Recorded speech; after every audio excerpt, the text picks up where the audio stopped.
सुनते हैं, कोई कोई कह देता है अरे भाई जय गुरुदेव कौन भगवान हो गए, ये मांस मछली अंडा शराब खाने पीने के लिए मना कर रहे, ये कौन भगवान हो गए, ये गांव गांव शाकाहारी रहने के लिए प्रचार करवा रहे। तो गांव भर के लोग कभी कभी कोई हंसी मजाक में कह देता है, लेकिन हमको आपको एक एक गांव गोद लेकर के गांव में जाकर समझाने बताने की जरूरत है। जब आप 10 मिनट 20 मिनट खड़े होकर आप उनको समझाएंगे बताएंगे और आप बता के चले जाएंगे, वो माने चाहे ना माने, जब आप बता के चले जाएंगे तो गांव का आदमी कहेगा ये जय गुरुदेव वाले बात सही बता रहे। सच्ची बात को लोग स्वीकार करते हैं, लेकिन आज मन है अज्ञानता में जिह्वा के स्वाद में खाने पीने की आदत बन गई, तो कोई कुछ कह भी दे तो आपको बर्दाश्त करना है, लेकिन प्रचार प्रसार का काम आपको बराबर करते रहना है, ये गुरु आदेश है। तो देखिए प्रेमी भाई बहनों, अब भगवान शंकर ने पार्वती से कह दिया कि पार्वती तुम चलो, उसको जो कर रहा करने दो, मैं मना नहीं करता। गांव के जो भी प्रेमी भाई बहन हैं, आप शराब पी करके मंदिर में जाके पूजा करेंगे तो भगवान आपको मना नहीं करेंगे। आप अगर गांजा पीकर रामायण गाएंगे या आप मांस खाकर अंडा खाकर मंदिर में पूजा पाठ करेंगे, आप दुर्गा पूजा गणेश पूजा लक्ष्मी पूजा सरस्वती पूजा मनाएंगे, शराब पी करके भी डीजे पर नाचेंगे, ये देवी देवता आपको मना नहीं करेंगे, लेकिन संत मना करते हैं, क्योंकि महात्मा जानते हैं इस कर्म का फल आगे आपको भोगना है। आगे पीछे अपने करने का फल भोगे के परी, चाहे आप कितना भी कोशिश कीजिए, आपको कर्मों का फल भोगना है। जब ये शरीर छूटेगा, भगवान शंकर पार्वती चले गए, काफी समय के बाद दोनों लोग लौट रहे थे, तो पार्वती का ध्यान नदी के किनारे फिर गया। पार्वती ने देखा एक ऊंट बेचारा बालू में गिरा है, उठ नहीं पा रहा, हाथ पैर पटक रहा, तो पार्वती को दया आई। पार्वती ने कहा स्वामी ऊंट को आप उठा दीजिए, वो उठ नहीं पा रहा, उसको पीड़ा हो रही है, पता नहीं कितने दिनों का पड़ा है, भूखा प्यासा है, आप उसके ऊपर दया कर दीजिए। भगवान शंकर बोले देखो पार्वती, मेरा काम दया करने का नहीं है। तो पार्वती ने जिद किया, कहने लगी स्वामी उस बार मछुआरा मछली मार रहा था तो आपने कहा कि मेरा काम मना करने का नहीं है, अब इस बार ऊंट बेचारा बालू में गिरा पड़ा है, मैंने कहा दया कर दीजिए, तो आप कह रहे हैं कि मेरा काम दया करने का नहीं है। तो जब आपका काम न तो दया करने का है न तो आपका काम मना करने का है, तो आपका काम क्या है, ये बात हमको बता दीजिए।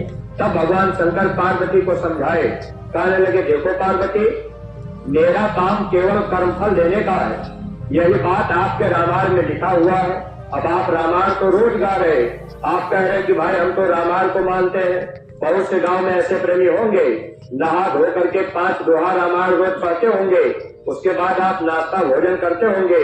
ये रामचरितमानस नाश्ता की किताब नहीं है कि 5 दोहा पढ़ने के बाद हम रामायण पढ़े भोजन करेंगे। ये बीजक है, जो बातें लिखी गई आपको समझने की जरूरत है, अगर आप अमल कर लेंगे तो लाभ पाएंगे। तो भगवान राम ने बताया है, काल रूप किनकर में भ्राता, शुभ और अशुभ कर्म फलदाता। भगवान राम ने कहा हे इंसान, मैं काल के रूप में सबका भाई हूँ, मैं किसी का दोस्त नहीं, मैं किसी का दुश्मन नहीं। आप शुभ कर्म करो या अशुभ कर्म करो, आप अच्छा कर्म करो या आप बुरा कर्म करो, मैं आपको मना नहीं करता, मैं आपको दोनों कर्मों का फल दूंगा। अच्छा कर्म करेंगे तब भी फल भोगना पड़ेगा, बुरा कर्म करेंगे तब भी फल भोगना पड़ेगा। आज के समय में गांव भर में बहुत से लोग ऐसे होते हैं जो लोग कहते हैं कि भैया हम तो शाकाहारी है, शराब नहीं पीते, लहसुन प्याज भी नहीं खाते, हम जय गुरुदेव के पास क्यों जाए, हम कोई बुरा काम नहीं करते।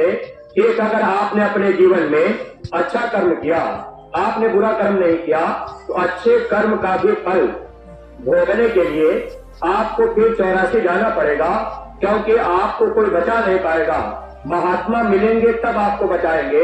ये नरको 84 की पीड़ा जीव को पीड़ा देने के लिए काल भगवान ने बनाया। अब आप कहेंगे भाई ऐसा कैसे होगा।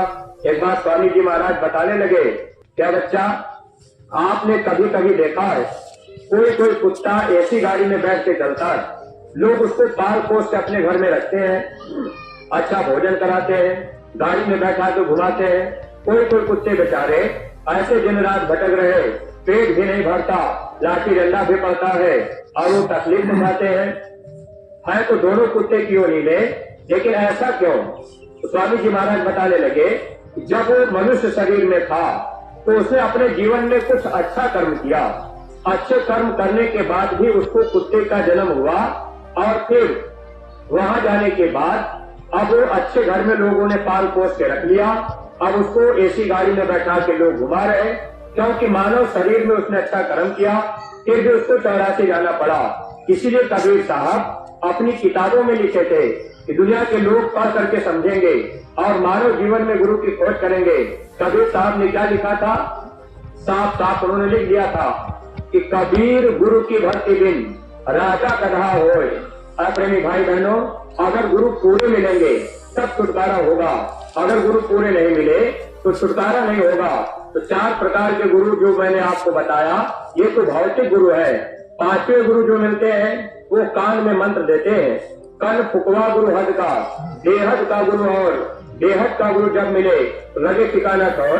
अगर कान में मंत्र देने वाले गुरु मिल गए, आत्मा का कल्याण नहीं होगा। 6वां गुरु भरम सब तोड़ा, पूर्ण काशना का जोड़ा। 6वें गुरु जब आपको मिलेंगे तो आपको मंत्र जाप की विधि बताएंगे। ओम नमः शिवाय जपो, ओम दुर्गाय नमः जपो। इस हिंदू धर्म में सबसे सर्वोपरि मंत्र गायत्री मंत्र माना जाता है। ओम भूर्भुवः स्वः तत्सवितुर्वरेण्यं भर्गो देवस्य धीमहि धियो यो नः प्रचोदयात्। इस मंत्र का जाप अगर आपने जाप नियम संयम से किया, कोई गलती नहीं हुई, तो आप स्वर्ग जा सकते हैं। लेकिन स्वर्ग में रहने वाले देवी देवता जानते हैं कि जब कोई खत्म होगा तो मृत लोक में आना पड़ेगा। यही बात भगवान कृष्ण अर्जुन को समझा रहे कि देखो अर्जुन, ये चीटा जो लाइन लगा के जा रहा, जो सबसे पीछे पीछे मोटा चीटा है, ये कई बार ब्रह्मा बन चुका है, फिर चीटे का जन्म हुआ। देवी देवता इसीलिए तरफ रहे, उनको जानकारी है जब मेरा पुण्य खत्म होगा तो फिर 84 जाना पड़ेगा। अगर आपने ये सोच लिया कि हम तो अच्छा कर्म कर रहे, हम महात्मा के पास क्यों जाए, हम तो बुरा कर्म करते नहीं, हमको उनकी क्या जरूरत है, अच्छे कर्मों का भी फल आपको 84 में दिया जाएगा। महात्मा बचाने आते हैं, अगर पूरे गुरु मिलेंगे तब बचाएंगे। 7वां सदगुरु शब्द लखावा, जहाँ के जीव तहाँ पहुँचावा। जब शब्द भेदी महात्मा मिलेंगे तो वो आपको रास्ता बता देंगे और फिर इसी मनुष्य मंदिर में बैठकर जब आप सुमिरन ध्यान भजन करेंगे, जब आप बाहर के कान को बंद करके भजन करेंगे तो अंदर में वो ऊपर से आवाज आ रही है। वो जो आवाज ऊपर से आती है वही आवाज, अब वो आवाज जब आपके अंदर आएगी तो अंदर में जो कर्मों की मैल जमा है उसको धीरे धीरे वो मैल को साफ करती है। जैसे मकान आपने बनाया है, मकान में ईंटे की दीवार है, अगर दीवार पर रोज आप हथौड़ा मारिए उसमें से ईंटे की छोटे छोटे कण गिरते जाएंगे और एक समय ऐसा आएगा दीवार में पूरा होल हो जाएगा, आर पार आपको दिखाई देने लगेगा। ऐसे ही प्रेमी भाई बहनों, इस संसार में जो अच्छा बुरा कर्म हम आप करते हैं, कर्म यही जीवात्मा के अंतःकरण पे जमा होता है और ये दरवाजा हमारा आपका बंद है। जब महात्मा मिलेंगे, सुमिरन ध्यान भजन का रास्ता बता देंगे तो फिर क्या होगा, शब्द की चोट पड़ेगी और जो कर्मों की मैल है वो मैल धीरे धीरे साफ होती है। इसीलिए गुरु महाराज ने कहा कि सुमिरन ध्यान भजन नियमित करना। महाराज जी ने ये कहा था, अगर एक दिन आपने सुमिरन नागा कर दिया, 1 महीना आपको पीछे जाना पड़ेगा। तो शब्द भेदी गुरु अगर मिल गए तब तो ये जीवन हमारा आपका सार्थक बन सकता है। अगर गांव के प्रेमी भाई बहनों आप कहेंगे कि हमको महात्मा की क्या जरूरत है, हम तो भगवान की पूजा कर रहे हैं, तो भगवान आपको कर्मों का फल देंगे। तो पार्वती ने भगवान शंकर से कहा, स्वामी आप कर्म का फल देते हैं, एक बात आप मुझे बताइए, ये ऊंट बेचारा बालू में गिरा पड़ा है तो कैसा कर्म फल है इसका, इसने कब ऐसा बुरा कर्म किया, इतनी कड़ी सजा इसको दी जा रही। ये बालू में गिरा है, गर्मी का महीना है, बालू जल रहा है, ऊंट बेचारा प्यासा है, उठ नहीं पा रहा, छटपटा रहा है, तो कैसा कर्म किया था। तब भगवान शंकर समझाए, कहने लगे, देखो पार्वती, ये ऊंट जो है अगले जन्म का मछुआरा है। अगले जन्म में जब इसको मनुष्य शरीर मिला था तो ये मछलियों को मार मार करके पानी के बाहर फेंकता था। जैसे इसने अपने जीवन में कर्म किया, मछलियों को पानी के बाहर फेंका, मछलियां पानी के बिना तड़प तड़प के मर गई, वैसे अब ये भी पानी के बिना तड़प तड़प करके इसी बालू में जल करके मर जाएगा। पार्वती तुम चलो, ये अपने कर्मों का फल भोग रहा है। पार्वती ने कहा स्वामी ये तो बात आपकी ठीक है, लेकिन एक बात आप मुझे समझाइए, ऊंट के शरीर में घाव हो गया, बड़े बड़े कीड़े पड़ गए, कीड़े उसको काट रहे हैं, ऊंट बेचारा छटपटा रहा है, ये कैसा कर्म है।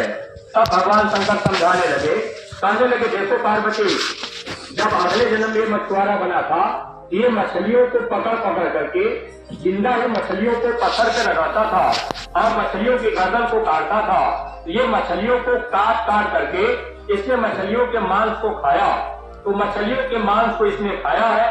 मछलियां बेचारी छटपटा छटपटा के रह जाती थी, जैसे इसने मछलियों को पत्थर पे जिंदा रगड़ा है, मछलियां छटपटा रही थी।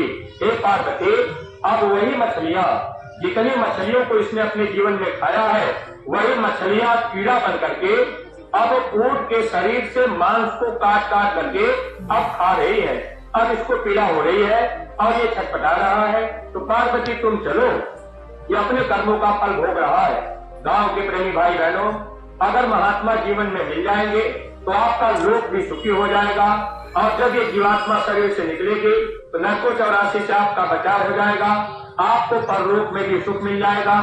जन्म मरण की पीड़ा से आप छुटकारा पा लेंगे। अगर आप शंका संदेह में रह गए, भाई हम तो जय गुरुदेव को मानेंगे नहीं, हम तो उनके पास जाएंगे नहीं, हम तो शाकाहारी बनेंगे नहीं, तो ठीक है भाई, आज आपको मनुष्य शरीर मिला, आप चाहे जैसे खा पी के समय बिता लीजिए। अगले जन्म में आपको ले जा करके वहाँ जब कुत्ता सुअर घोड़ा गधा बना दिया जाएगा तो वहाँ पर कोई संगी दोस्त आपका नहीं होगा।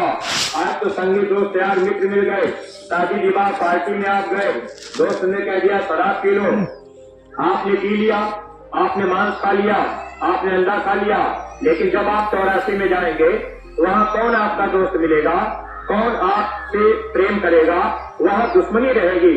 आज दोस्ती में हम आप बैठ के खा रहे हैं, जब 84 में जाएंगे तो दुश्मनी रहेगी।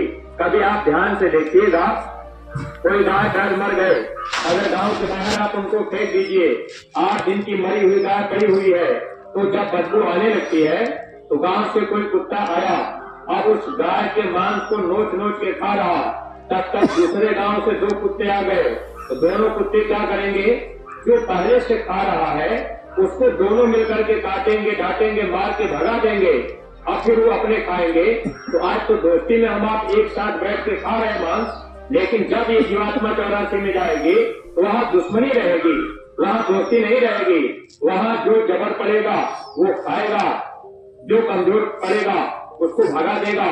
अगर पीड़ा हो गई, दर्द हो गया, सर में घाव हो गया, अब आप डर भटक रहे, कौन मदद करेगा। तो महात्मा तो आपकी भलाई चाहते हैं। इसलिए सत्संगी प्रेमी भाई बहनों, आपको भक्ति का राह मिल गया, आपको गुरु महाराज मिल गए, तो दुनिया माने चाहे ना माने, लेकिन आप गुरु आदेश का पालन किया करिए। तो पहला आदेश सुमिरन ध्यान भजन। भक्ति 2 प्रकार की होती है, पहली भक्ति है आंतरिक भक्ति और दूसरी भक्ति है बाह्य भक्ति। आंतरिक भक्ति में सुमिरन ध्यान और भजन, ये 3 क्रिया आती है। अगर आप आंतरिक भक्ति करते रहेंगे तो आंतरिक भक्ति से महात्मा जल्दी खुश हो जाते हैं। लेकिन प्रेमी भाई बहनों, आंतरिक भक्ति में ये मन हमारा आपका भाग जाता है, क्योंकि ये मन जो है आत्मा का दुश्मन है। आत्मा अलग है, मन अलग है। जहाँ माताएं बहनें विजय लगाती है,